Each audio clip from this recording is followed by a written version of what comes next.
ابو لہب کا نام آپ نے سنا ہے؟ سورت تبت یدا ابی لہب و تب. یہ ابو لہب بڑا سونا تھا. لہب کہتے ہیں انگارے کو. آپ نے کبھی لکڑی کا انگارہ دیکھا ہے کبھی؟ اب تو سوئی گیس ہے نا جی، ہر بندہ روٹی پکاتا ہے سوئی گیس پر. جو بڑے خاص دیہات ہیں لکڑیاں جلتی ہیں، اوریجنل جو دیہات ہیں. اور پہلے ایسا تھا جب گیس نہیں تھا، ہر بندہ لکڑی پر کھانا بناتا تھا. تو سردیوں میں لوگ انگارے جو ہے جمع کر لیتے ہیں، انگیٹھی کے اندر انگارے ہوتے ہیں، لوگ جا کے ہاتھ گرم بھی کرتے ہیں. تو انگارہ جو ہوتا ہے آپ غور سے دیکھیں تو اس کے اندر شعلے ہوتے ہیں، چمک رہا ہوتا ہے. بچہ دیکھ لے نا، بچہ اٹھا لے، اتنا سونا ہوتا ہے انگارہ. حالانکہ آگ ہوتی ہے، بچے کو نہیں پتہ ہوتا.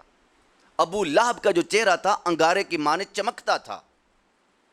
لیکن اللہ شکل نہیں دیکھتا، اللہ دل دیکھتا ہے.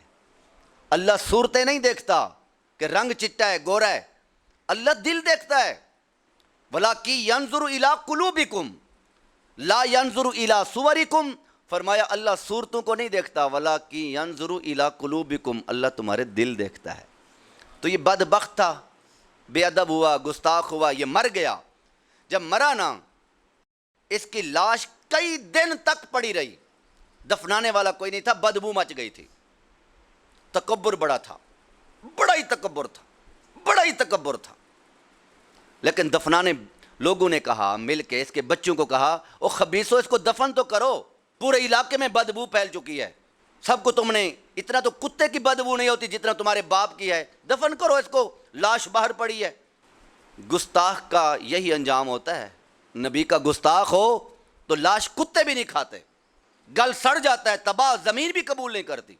اللہ تعالیٰ گستاخی سے بچائے، حضور کی غلامی نصیب فرمائے، ساری زندگی وفاداری نصیب فرمائے. تو بدبخت تھا، گستاخ تھا، بے ادب تھا. تو بچوں کو کہا کہ دفن کرو. بچوں نے کہا ہمیں تو بدبو آتی ہے. یعنی کہ گستاخ کے ساتھ اولاد بھی وفا نہیں کرتی، وہ بھی کہتی ہے بدبو آتی ہے. تو انہوں نے بڑی بڑی بانس بنائے، بڑی بڑی لکڑیاں بنائیں، منہ پر جو ہے کپڑا لگایا اور منہ ڈھانپ کر جو ہے بڑی لکڑیوں سے دھکیل کے ایک گڑھا کھودا اور ڈال دیا. یہ تکبر، یہ ظلم، یہ بے ادبی، یہ گستاخی. لیکن یہ تو ظالم تھے نا، یہ تکبر والے تھے. اللہ نے یہ دنیا کو انجام دکھایا ہے، اور قرآن میں کہا تبت یدا ابی لہب وتب ما اغنی عنہ مالہ وما کسب سیصلی نارا. یہ نہیں کہا کہ جنت میں، فرمایا آگ میں ہے، آگ میں ہے. یہ تو تکبر والے تھے. جو عاجزی والے تھے، صدیق اکبر کا وصال ہوتا ہے. بدبو تو بدبو کیا، فرماتے ہیں کہ صدیق اکبر نے مولا علی کو وصیت کی تھی جب میرا جنازہ پڑھ لینا مجھے جنت البقیع کے قبرستان میں نہ لے جانا، گنبد خضرا کے قدموں میں لے جانا، اور میری چارپائی اور میرا جنازہ رکھ دینا، اور بارگاہ مصطفیٰ میں عرض کرنا حضور آپ کا نوکر آیا ہے، آپ کا غلام آیا ہے، ساری زندگی آپ کی نوکری کی ہے. اگر حضور قبول فرما لیں، دروازہ کھل جائے. ایک طرف ابو لہب ہے، لاش پھٹ گئی ہے، کتے بھی نہیں کھاتے. ایک طرف ابو بکر صدیق ہے، ایک پاسے گستاخ رسول ہے، ایک طرف عاشق رسول ہے. انداز جدا جدا ہے.